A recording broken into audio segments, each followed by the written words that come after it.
Hi, everyone, and thank you so much for joining us for the Water and Energy for Food, or We4F, session at CWE World Water Week. My name is Tamara Stanton. I work for DAI, and I will be moderating today's session, which showcases the work of We4F's regional innovation hubs and how they are helping to build resilient water and energy efficient agriculture. We actually wanted to start this session with a video, so if I can ask Cassie or Katie to hit play, this will be a 2-minute video and then we'll get into the session.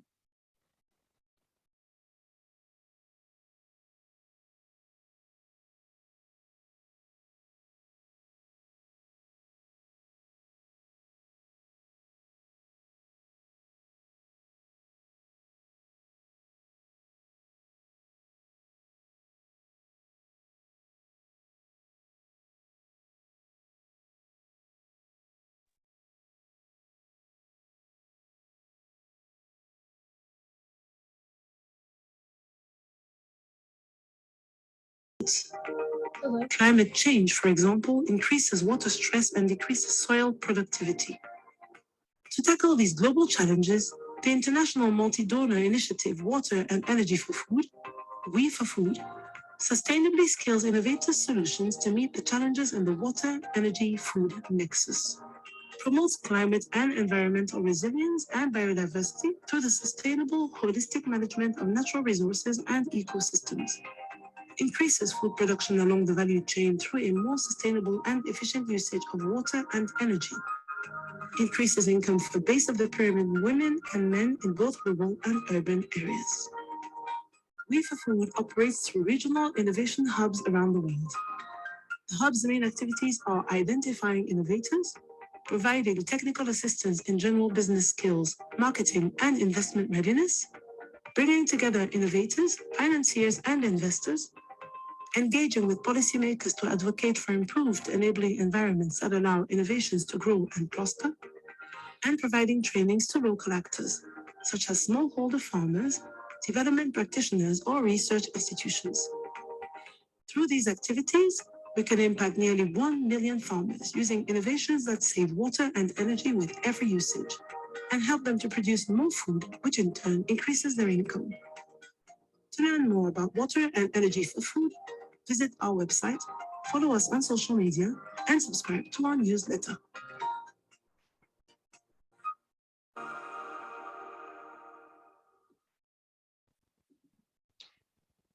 Great.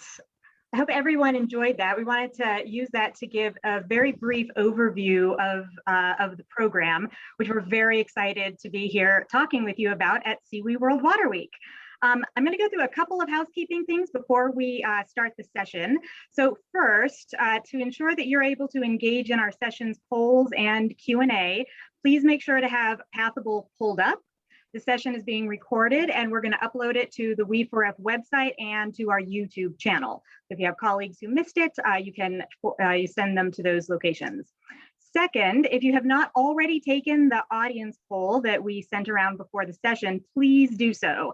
I haven't checked the actual attendance in the session, but I think we're going to be joined by over 100 colleagues from around the world, and we want to take every opportunity to interact with you. You're going to see a second audience poll towards the middle of this session, so I'm just going to put in a quick plug for that here. And then we're going to dedicate the last 15 to 20 minutes to questions and answers. Throughout the session, you can use the chat feature in Pathable to ask questions, so please do, but just note that we're going to hold questions until the end. So we're going to start with brief introductions from our panelists today, and I'm really excited to have them introduce their regional innovation hubs. This is a group that is passionately committed to water, energy, agriculture, food, and innovation, as you'll hear as they introduce their programs. So Janelle, let's start with the newest hub. Good morning and good afternoon. I am Janelle Blanchard, Senior Project Advisor of the newest hub in Southern and Central Africa that is implemented by Tetra Tech with Open Capital Advisors and the International Water Management Institute. The hub will focus on 12 countries in Central and Southern Africa, where tens of millions of people depend on agriculture for food and employment. However, the agricultural sector continues to have challenges. It's under threat from political instability, population growth, urbanization, and poverty. Growth has been restrained by water scarcity, energy crises, and poor infrastructure. And then COVID and its associated travel restrictions that we're all dealing with have limited market access and has created a demand shortfall. The companies operating in these countries also face challenges, including access to finance, access to consumers, and providing products at affordable prices. So how will the hub tackle this? We will run grant competitions to source and support promising innovations that will grow and expand to new markets. In fact, we've already identified dozens of firms that are ready for the type of assistance that the hub can provide over those 12 countries. We'll provide technical assistance to improve the firm's business performance. We'll connect the firms referred to as innovators with investors to attract capital into their business. We'll work to reduce policy and regulatory barriers inhibiting innovator growth. We will integrate gender and environmental considerations in all our interventions. But most importantly, we will focus our efforts on supporting the base of the pyramid. And what's that? That's the smallholder farmers, the customers, the consumers, the end users who live in relative poverty in those 12 countries. Changing these lives is critical, is one critical way that our hub, and in fact, the 4 hubs that you're going to hear from next, will work to be transformative and maximize the investments of the Water and Energy for Food founding partners. So with that, let's listen to the other hubs walk us through their experience. Thank you.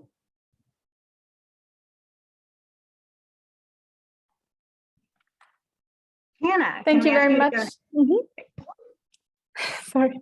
Okay, so I directly continue. Good afternoon from my side. My name is Hannah Zender, and I work for the West Africa Hub of the Water and Energy for Food project, managed by GIZ. I'm based in Abidjan, Ivory Coast. So agriculture here in West Africa is the main source of employment for the 290 million people living in this region. And it is employing 60% of the workforce, but the business is tough. So since 50% of the population here in sub-Saharan Africa do not have access to electricity, and the population is expecting even to grow by nearly 90% by 2100, which is increasing even more the pressure on natural resources caused by agriculture activities. To make the topic a bit more accessible, I would like to share a short scenario which we often see here within the region. So imagine a young female farmer called Aisha who grows chili peppers in the northern region of Ivory Coast. She explains that it is her main issue to have water for irrigation, since water is only available in the rainy season, which is 3 months here, and traditional wells do not allow her for water extraction in the dry season. So Aisha explains that once she has harvested her chili, she sells them on the local market, in the capital, and also cross borders. It is in principle a high value product, but when we talk, we also realize that drying the chili could also improve her business and avoid post-harvest losses for her. Drying is at the moment, unfortunately, not possible for her since her village is off the grid. Additionally, just over the border in Mali and Burkina Faso, extremist groups are active, already infiltrating the northern region of Ivory Coast, which makes it even more difficult for Aisha to get access to markets or to export her products to neighbor countries. So what do we do at We4Food West Africa Hub to approach these challenges?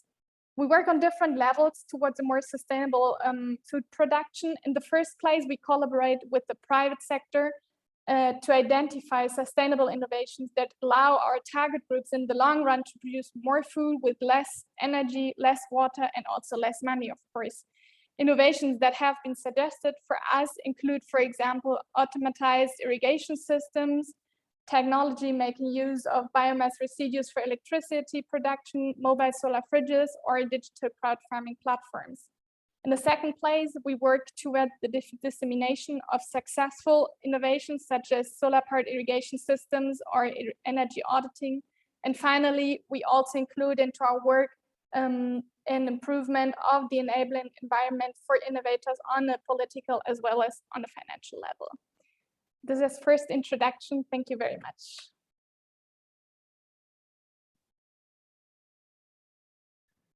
Thank you so much. It's a great pleasure to be here. My name is Rami, and I work for Greatech, and I'm the hub manager for the MENA region. In the MENA region, we have, it's known for it being the region with the lowest rainfall volume and count per year, and it's challenging with large desert and dry and hot summers.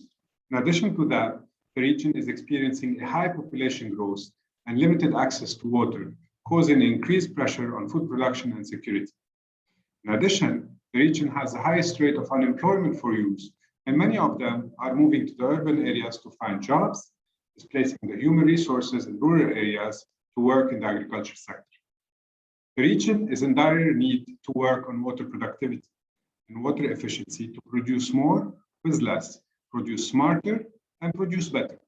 This is why we see a high diversity in the type of solutions that are being developed in the region, from remote sensing solutions that could provide direction and information on better water management, to planting local varieties of fruit trees or other crops that are water stress resistant or salt resistant, to integrate compost in farming practices, improving soil quality and water retention, to solutions that are supporting in water solar pumping, access to financing to end users, to increasing their productivity and beyond. We are also working with some of the innovators on improving the smallholder shepherds to produce better quality, have access to market, and grow their practices.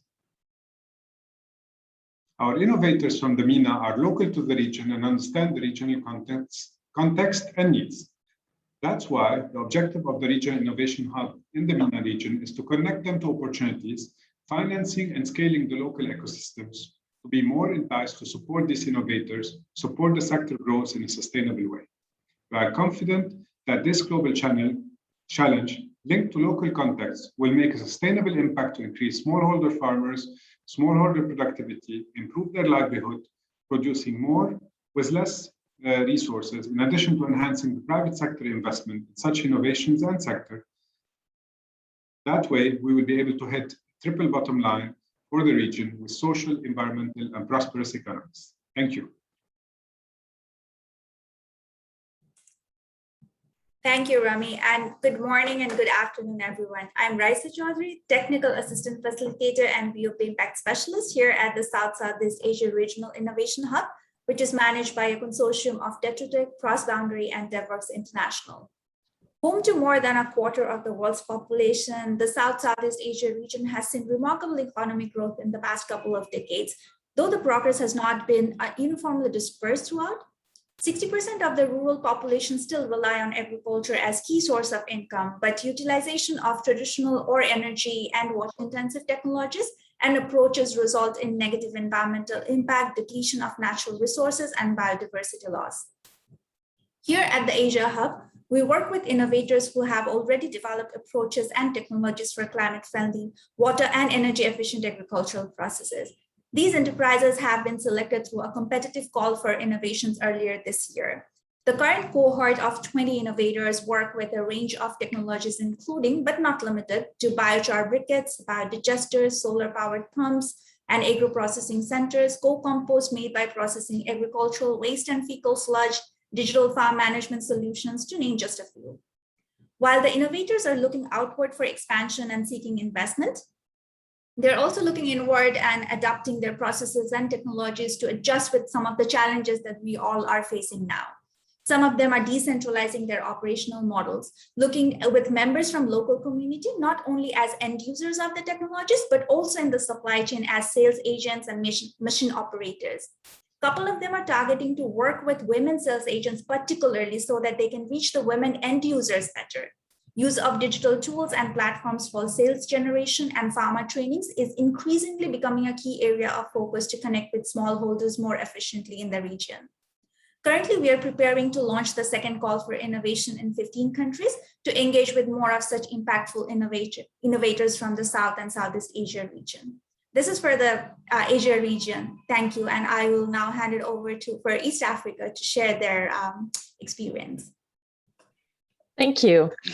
Yes, so at Water and Energy for Food, we believe that the private sector is essential for making the food and agriculture sectors more efficient, productive, and green.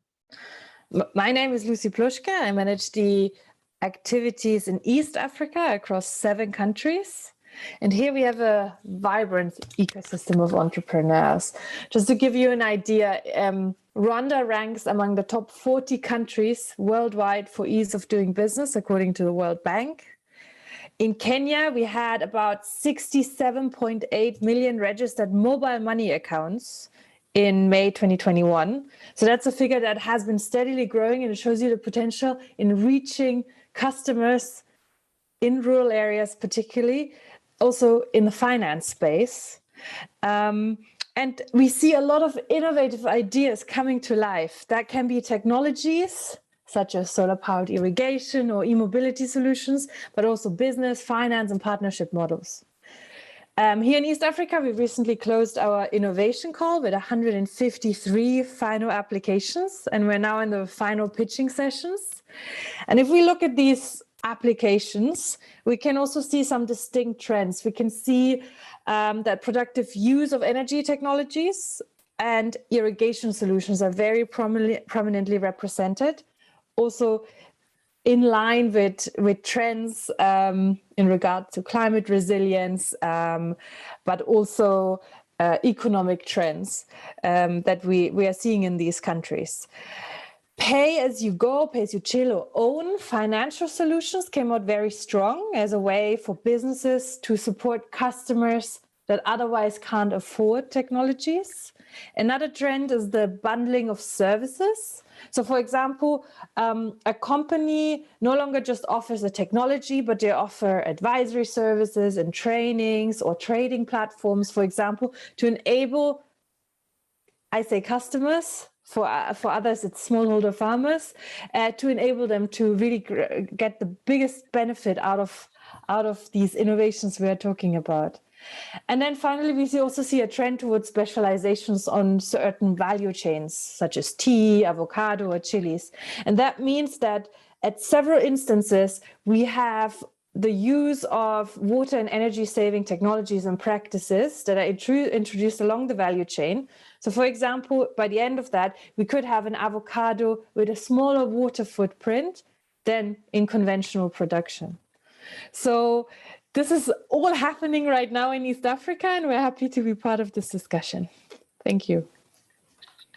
Thanks so much, Lucy. I really appreciated hearing those introductions, and it's been very exciting for me in particular to see how this program has evolved when it was first launched at CIWI World Water Week in 2013, then called Securing Water for Food, to its evolution today with on-the-ground innovation hubs and its continued steadfast focus on getting practical innovations into the hands of smallholders and other customers.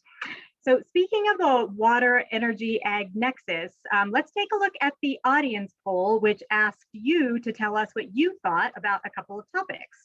Katie, if you wouldn't mind pulling those up, great. The first question was, what is the most important or impactful solution at the Water Energy Food Nexus?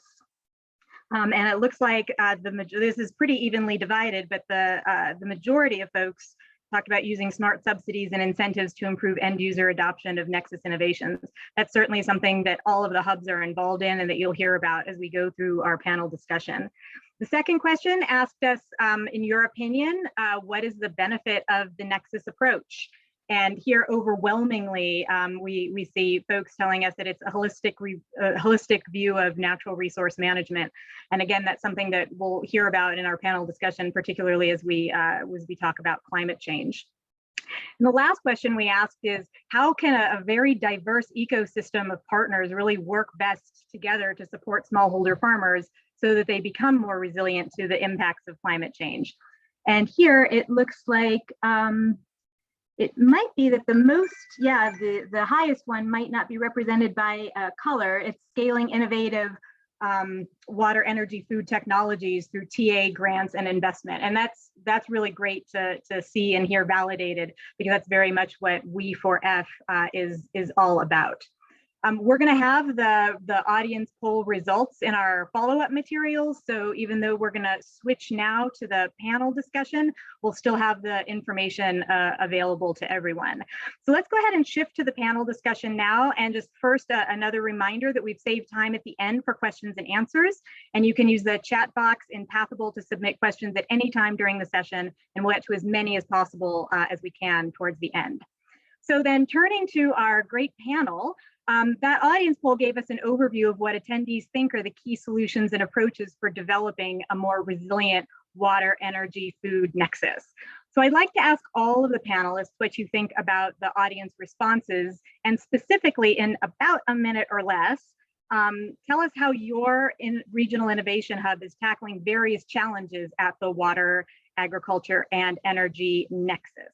And I wonder if we could start with you, Lucy, again in East Africa. Yes, so I think what we all have in common is a strong focus on working with small and medium-sized enterprises. And we have different ways of engaging. So on one hand, we have the innovation calls that are common to all regions, where they are competitive and companies can apply to those. But we also have a facility called well, internally we call them public-private partnerships, which means that from the public side, it is us that is representing well, the public side in the contract, and from the private side, we also have input. Whenever there's commercial and sustainability interests that are matching. Usually that's on a 50-50 basis. So everyone brings something to the table, and the idea is really to work out to green up a process, for example, to make the tea factories more energy efficient, or to reach niche customers, or to obtain certain to create certain capacities and obtain certain certifications that strengthen the environmental footprint of a company. And that's one modus operandi where we are really engaging with partners. To give you an example, we have a partnership with a fruit exporter where they have created a mobile factory. So rather than the farmers making the farmers bring the product, they are going to the farmers, and we are solarizing together with the company the entire operation. Great. How about from other regional innovation hubs?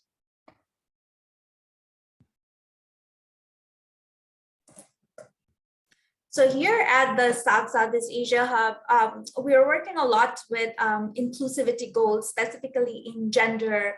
And what we see here is that the willingness of the private sector partners and the enterprises that we work with is actually what that matters the most in terms of achieving these goals, because we can select innovators who already has created some impact, but there has to be that willingness to do more in terms of the inclusivity goals, in terms of creating positive impact on environment, working with smallholder farmers, and particularly women, because the inclusivity goals are not just this one-time activity that anybody can do and then get done with it. It is a journey. So that mindset is actually something that is really very important. And while we select some willing innovators through the call for innovations process, we continue to support them through the technical assistances.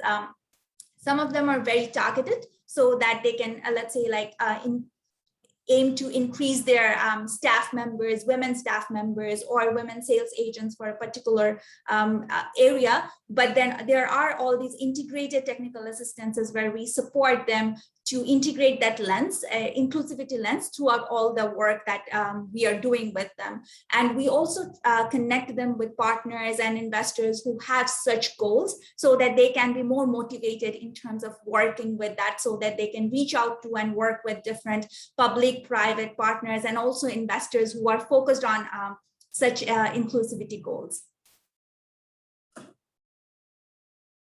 Thanks so much for that. Others?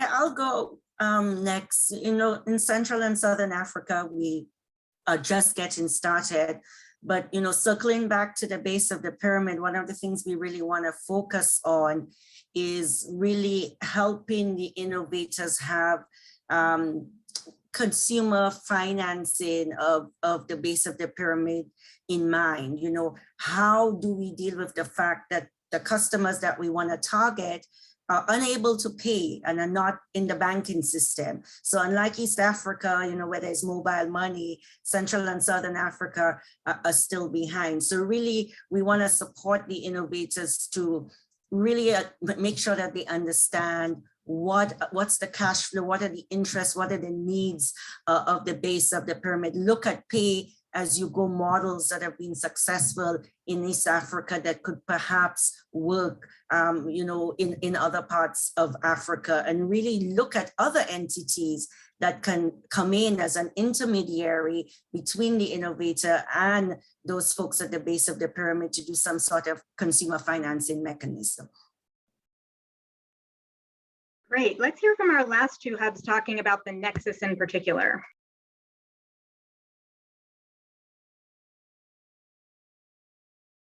I think, Rami, you might be muted.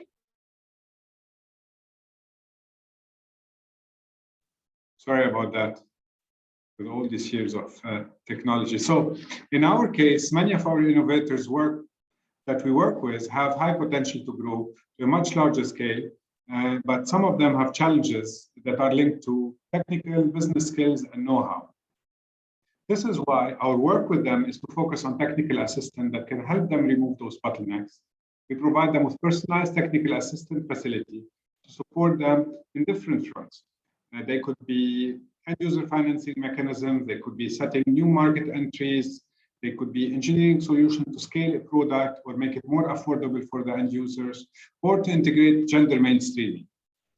This is why we believe that the program offer those innovators 360-degree business transformation support that will identify their needs and address governance practices, environmental impact, and social inclusion, unlocking the potential of such practices to ensure doing good at all fronts, attracting investors, attracting more clients and supporters to their cause.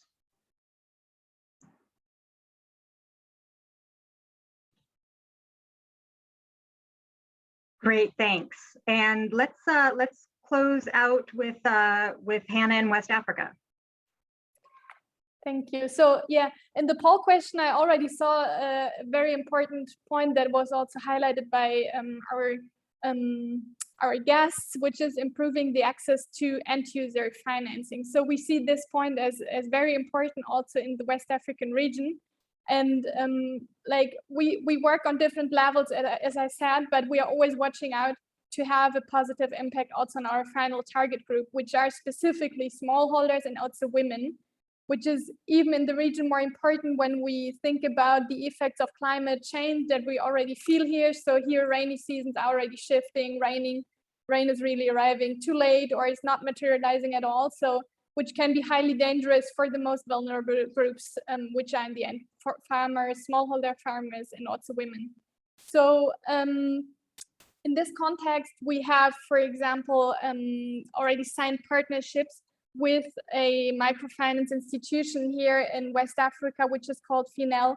And we work with them towards the access of microcredits, specifically for women to enable them to also scale their businesses and to give them a possibility to access credits, which is oftentimes very difficult for them here. Another example where we work with smallholder farmers group, which is a women farmers group in Niger, where a solar irrigation system has been installed and women have been trained on agricultural methods and maintenance also of solar equipment to be able to also continue their work and grow their plants and earn money also in times of climate change and really increase their knowledge also. So these are main focuses of our work here in West Africa. Great, thanks. It's interesting how all of the hubs are tackling different issues, different contextual issues, different economic issues, but also a lot of the same issues. And one of the issues that I think everybody is tackling right now is pivoting as it relates to COVID. So following up on the hub's different approaches to tackling challenges at the water, energy, and food nexus, have hubs done anything specifically to focus on the impacts of COVID? And let's actually just take a look at two hubs in particular for this one. Let's focus on South and Southeast Asia and MENA. So Raisa, I wonder if we could start with you. Thank you, Tamara. So for supporting innovators who are going through hardships due to COVID, so there are two ways that we're supporting them. So there is one provision of COVID-19 grant support, which is supporting the innovators for the interim period to help them with their operational cost in terms of managing maybe rents, employee salaries, benefits, stuff like that. And on the other hand, as they kind of have to change and pivot their business model, so we're also supporting them by connecting them with other innovators. For example, in Indonesia, one organization innovator is struggling because the government has switched the agricultural fund to COVID impact fund grants. So now they don't have the customer who used to be the government. So now they're looking more towards getting funding for those solar productive usage centers from microfinance institutes. So we're connecting them with other innovators who are already working with microfinance institutes to learn how they are working. So this sort of peer-to-peer learning, sharing case studies, examples from other innovators are something that we are trying to do to support innovators as they're trying to pivot their business model due to COVID impact. Thanks, Rami. I wonder if you can provide your perspective from MENA. Sure. In our case, when we started supporting the innovators, the plan was to have them all joining us in one central location where we provide them with some, introductions, training, and assessment of their case. And this was impossible with the COVID restriction. So with that, we decided to rework the plan and conduct a virtual bootcamp over a period of days where we got the teams to work together. That gave us a chance to use digital tools to connect with them, understand their needs, conduct multiple one-on-ones, clinics, and so on to support them with their needs. In another angle, we also identified that with the changes of the situation, we could also push the investment support earlier on to be able to support them rethink how they could work their investment plans, how with COVID disruption is changing their business model, and working with them on connecting with ecosystem players, on vendors, and working with training our advisors and people we work with to use those digital tools to connect quickly with the different stakeholders and innovators we're working with. That's great. Really appreciate hearing that. I know, COVID has certainly disrupted development programs around the world, and it's great to see that We4F has found ways to pivot and to continue to support innovators. So kind of shifting to talk a little bit more about innovators and partnerships in particular, even though that was the focus of the last two responses, let's kind of zoom back out at a programmatic level. And I wonder if from East and West Africa, if we can talk about how the regional innovation hubs work with various public and private organizations to benefit smallholder farmers and their families. And Hannah, I wonder if we can start with you in West Africa. Sure. Thanks. So yeah, in West Africa, in the end, we have two ways to collaborate with our innovators or with innovative companies. The first way, my colleague Lucy already mentioned, so these are public-private partnerships where we have a 50-50% financing. The interesting thing about this instrument is that it allows us really to support innovators that already show an investment potential and the potential to scale. So we want really to see with this instrument that innovators are motivated to also invest in the promotion of their innovation. And we feel it's very helpful since we can use this kind of partnership with private sector at any time. The second instrument that we have are the call for innovations, which are time-bound in contrast to the PPPs that we have. At the moment in West Africa, 2 calls for innovation. So one is a national one only for innovators in Ivory Coast. And the second one, which is still running also and open until end of August, is a regional call for innovations to find innovations from the 9 countries we are working here in West Africa. And to give you a short example of a public-private partnership that we already signed with a partner, I would like to mention our partnership with a Ghanaian company called Green Gold Farms, where we are working together with them to reduce their water and energy consumption to a minimum by using regenerative agriculture practices. So additionally, a women-led training center will be established within this partnership to disseminate in the end these practices also to smallholder farmers in the surrounding of Green Gold Farms, so that we really reach the target group also with the partnerships that we support. Lucy, how about hearing from you in East Africa? Yeah, so I mentioned the innovation call before, and that gives us, of course, an interesting pool of partners. We also have these public-private partnerships where usually these companies are already a bit more established and are able and willing to put on their own resources because it suits their commercial interests as well as sustainability interests. But really what we're concerned with is creating ecosystems and strengthening innovation ecosystems per se. So it's also about working with policymakers on the infamous issue of subsidies, but also more has like day-to-day issues, for example, around customs and tariffs to bring in parts of a machinery that needs to be set up. We are also working with financial institutions. A big thing is access to finance, both for the customer. So how can smallholder farmers afford certain technologies and services?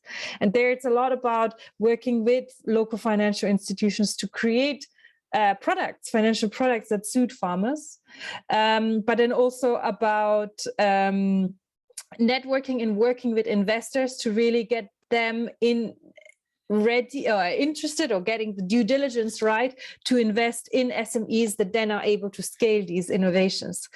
And so that discussion around finance is going on a lot. And then in addition to this, it's of course about trainings, about creating the knowledge, be it market research, impact studies, that really showcase why it's so important to work with certain technologies or certain services and why they really further our goal of making the agriculture and food sector more resource efficient and productive and green. Great, thank you both so much for that. Let's have one last panel question, but let's just focus on one regional innovation hub. So over the last couple of weeks and months, we've all heard the call for more and better partnerships from a variety of places, from UNFSS, IPCC, and the Biden administration. And all of the panelists have talked about partnerships in your remarks and in your introductory remarks. We4F does an excellent job of bridging the gap between strategic donors and on-the-ground actors. And I've personally been very struck by We4F's focus on everything being done at a local level, from design to leadership to implementation. So I wonder, Janelle, as kind of the newest hub in Central and Southern Africa, if you could speak to how you think we can best transfer practical knowledge, not only from the hubs, but from elsewhere, and really follow this bottom-up approach the way We4F has done in the past.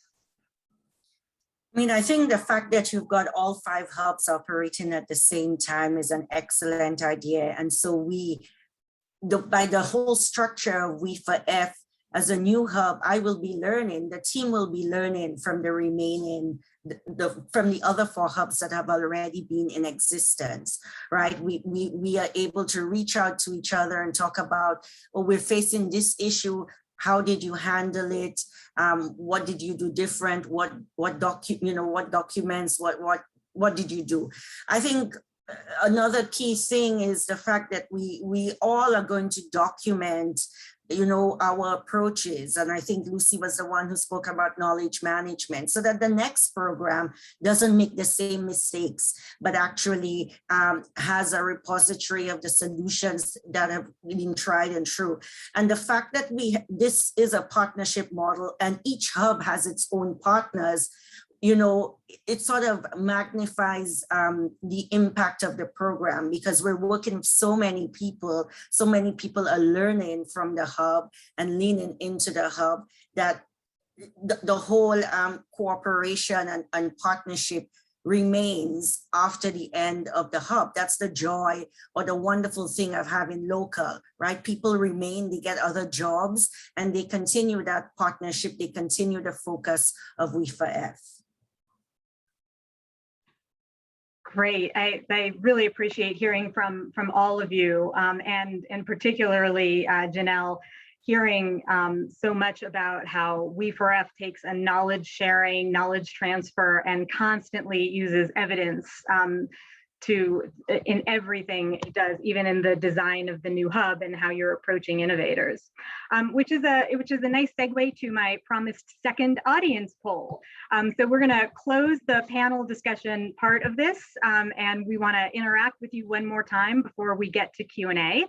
So over the last 40 minutes, you've heard about all the great work that WIFA-F is doing today. And if you followed the program over the past 8 years, you will have noticed that there have been some shifts and pivots. And so now we want to hear from you. And the question we want to ask you, and this is an open-ended question, is how should organizations like Water and Energy for Food pivot for future programming? And please, we are very, very interested in your feedback here. This has never been a static program, and we're really keen to hear from you as we look ahead. And so while you take a few minutes to answer that question, how should organizations like Water and Energy for Food pivot for future programming? We have a lovely photo collage that we're going to show you in the background. And then when we come back in 2 minutes, we'll take a look at the results from that poll and then turn to audience Q&A. So just let's take a few minutes to answer that question, and then we'll take a look at what everybody thinks.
Great. Okay. And Katie, thanks for quickly pulling up that word cloud after the photo collage there.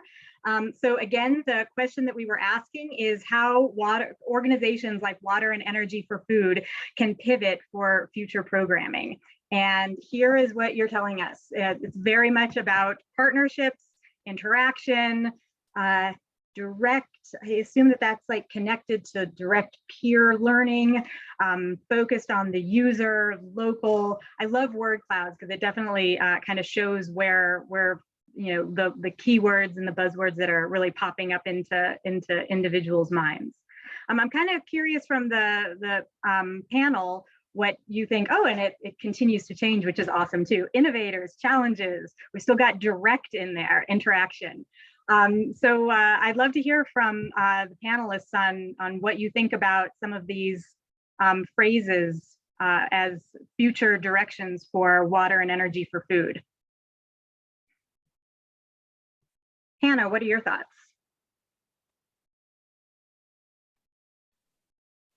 Okay, thank you.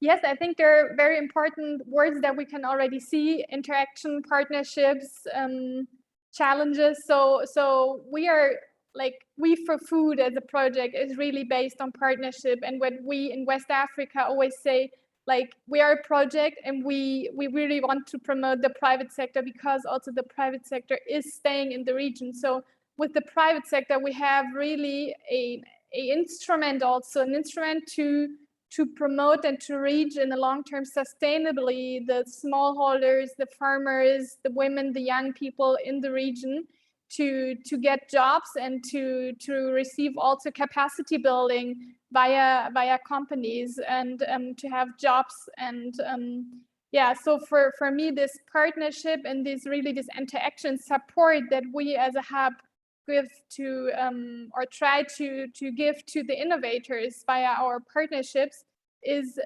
really the objective. And yeah, that's what I can contribute from West Africa to this poll. Thanks. No, I appreciate that. And it's been fun to see as Katie's been continuing to aggregate comments from the audience, different words kind of pull up more. And there's some really interesting other words in here. We've got possibilities, we've got consumers, we have farmers. So these are really interesting directions that I know the panelists and the We4F program really appreciates everybody's input as we think forward to the future. And so that actually brings us to the question and answer portion of this session. And I think that the strong participation in both of the audience polls is reflective of the many questions that I'm seeing from you all. And if we don't get to your question during the session, don't worry. We're going to upload detailed responses to any unanswered questions on our website at www.we4f.org. So let's go ahead and jump into the first question. And panelists, I'm just going to go ahead and call on you where I think the question can best be answered. And there might be a couple of you, and so feel free, obviously, to jump in if you have perspectives and I have not specifically called on you. So this first question is, the question is, what about looking at market linkages and commodity pricing to guide investment? Southern Africa is experiencing a shortage of sunflower and canola seed for cooking oil, and the staple has become unaffordable after drought in the Balkans has reduced global supply. Could We4F support new farmers in Africa and Asia to support this gap? So I'd love to turn to, I don't know if in Southern Africa, the new hub has direct experience with this, but we might be already thinking about it. And then Hannah and Lucy in East and West Africa, if we've seen this elsewhere. So I think I can answer sort of generally, Tamara. You know, market linkages and commodity pricing to guide investment, yes, but it has to be in the context of the larger goals of We4F, right? That it's increasing food production in a sustainable and efficient way. It's incorporating the base of the pyramid. It's promoting gender and environmental sustainability.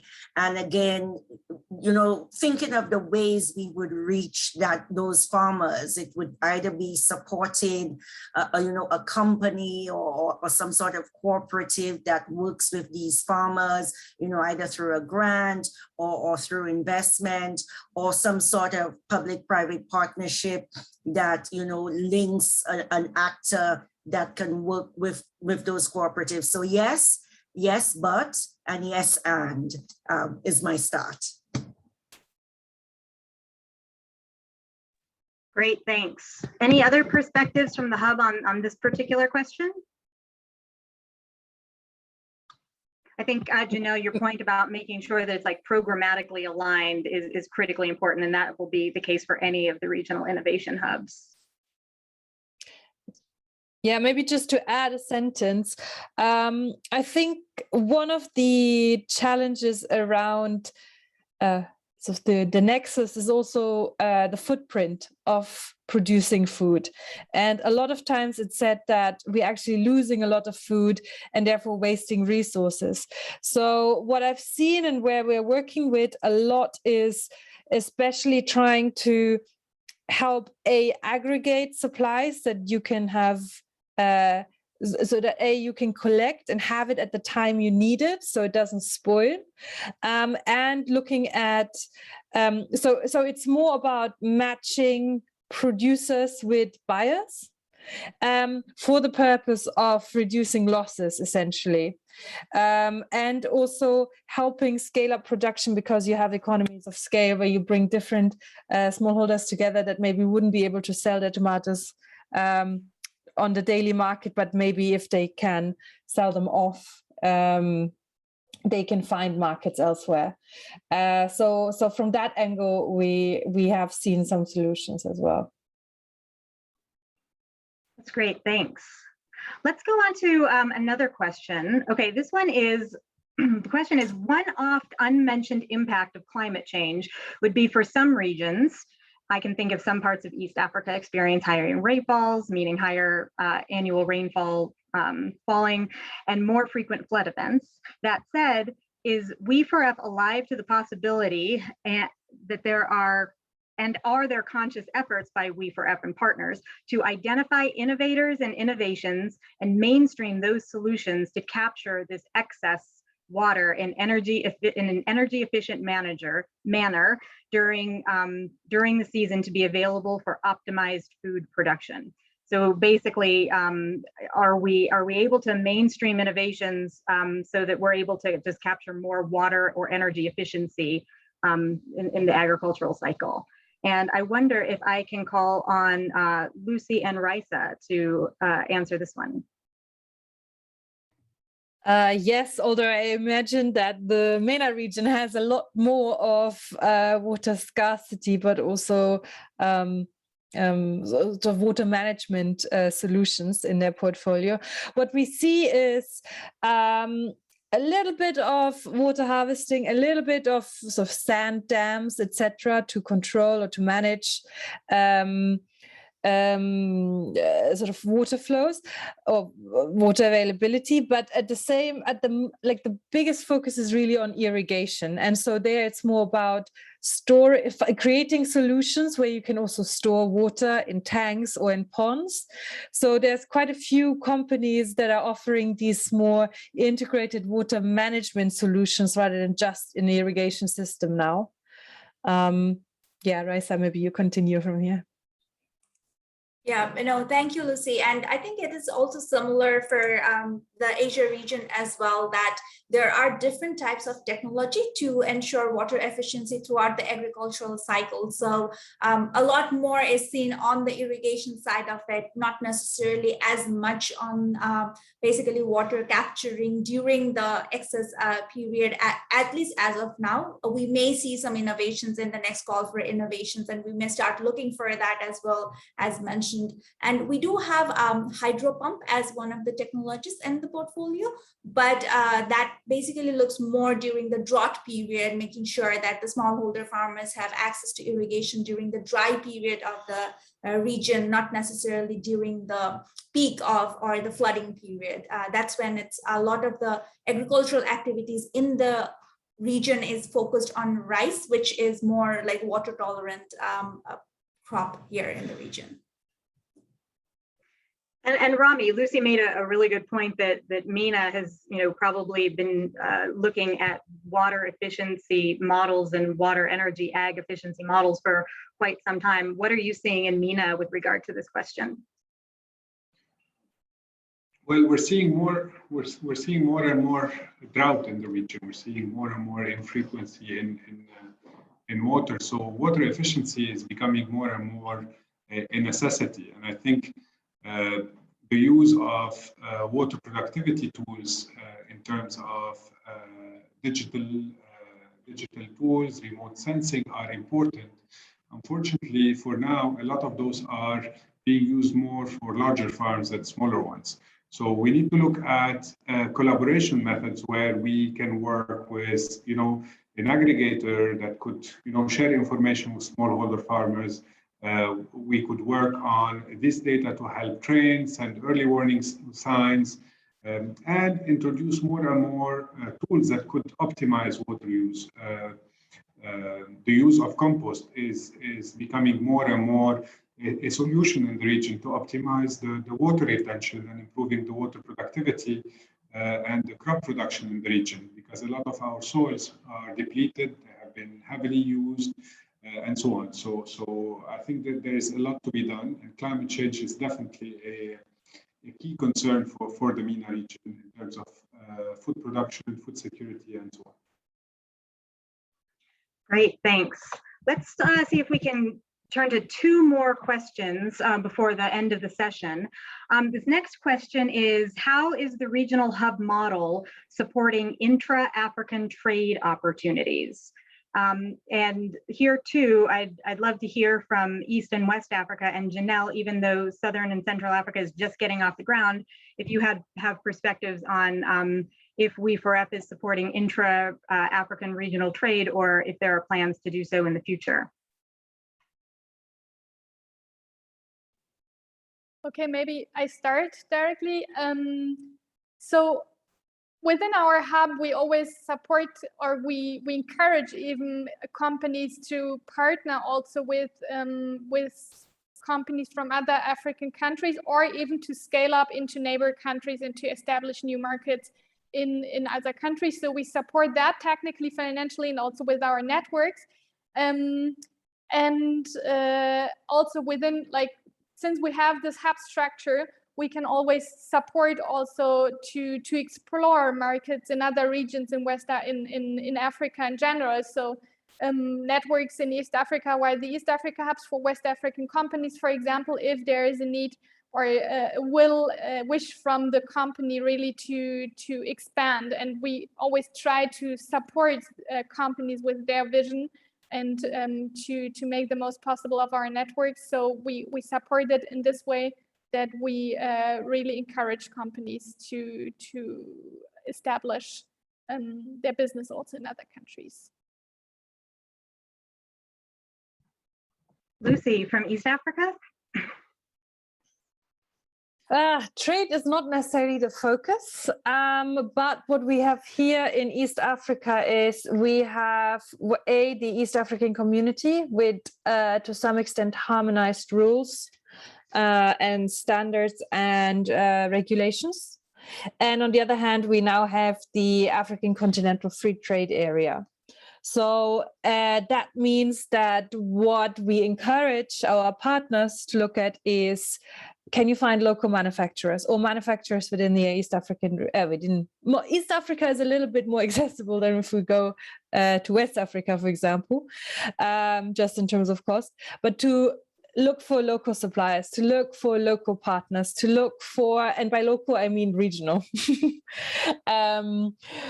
Look within the region what is available and what is there. And I think what we have noticed is that particularly in terms of policy, imports, import tariffs, customs, etc., there's a lot of similarities. So it's about tackling some of those issues together as, for example, all the off-grid solar companies that are struggling to get in certain materials as imports into the EAC zone.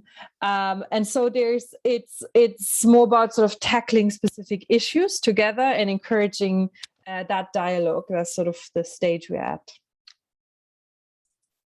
And I think I'll just summarize, both what Lucy and Hannah said, which is, although trade is not a focus of our work, it is impacted by positive change that we bring to the innovators because we're helping them expand. And where they're expanding could be local, but I think a lot of it is regional. So through our policy and regulatory work, our bringing investors who may be in country A and want to go to country B, that intra-Africa trade will increase as a byproduct of this approach. I really appreciate that perspective, Janelle. Let's turn to at least one more question. I think we have time. We're wondering how the hubs have innovatively helped innovators and local entrepreneurs succeed in areas with disrupted and thin markets, particularly where constant droughts and floods have resulted in rather constant humanitarian assistance being required, risking the initiatives with more resilient and sustainable approaches. I'm sure that all of the hubs could comment here, but Rami, as you were talking about, constant drought and MENA, obviously, I wonder if you'd be willing to take a crack at this question. Well, we haven't seen much humanitarian crisis based on drought or floods in the MENA so far. So I would divert this to probably another region. Sure. I can just say something. Say? Yeah. I mean, with Somalia, Ethiopia, Tigray at the moment, we have quite a few problem zones as well in the region. Basically, what we've seen is there are some interesting ideas that are maybe not so innovative, but coming back to the forefront, where, for example, companies accept payments in assets, or even in the case of Somalia, goats, because that's what's available locally and that has value. So the means of financing can be different than money. We've also worked in the north of Kenya, which is not necessarily a crisis zone, but it is very, very arid. And there we've set up solar-powered reverse osmosis systems that treat very saline groundwater, so it can be used for hydroponics. So we're seeing vegetable production in an area where normally you can't really grow any vegetables. So there's also sort of very practical applications for technologies in very harsh conditions. Okay, and unfortunately, I think that is all that we have time for. I know that there might be some questions that we didn't answer. As I mentioned, we'll provide detailed responses at our website, www.we4f.org. Thank you so much to everyone who joined us to talk about We4F today. Please join me in thanking our panelists and our colleagues behind the scenes, Cassie and Katie, for making all of this happen. Also, big thank you to the Water and Energy for Food program donors, BMZ, EU, the Ministry of Foreign Affairs of the Netherlands, Swedish CETA, and USAID. If you want to learn more about partnering with Water and Energy for Food or apply to one of its calls for innovations, please subscribe to our newsletter, follow us on Twitter and LinkedIn, like us on Facebook, and contact us at info@we4f.org. Thank you again, everyone, for joining us today. I hope everyone has a great CWE World Water Week, and we will see you next time.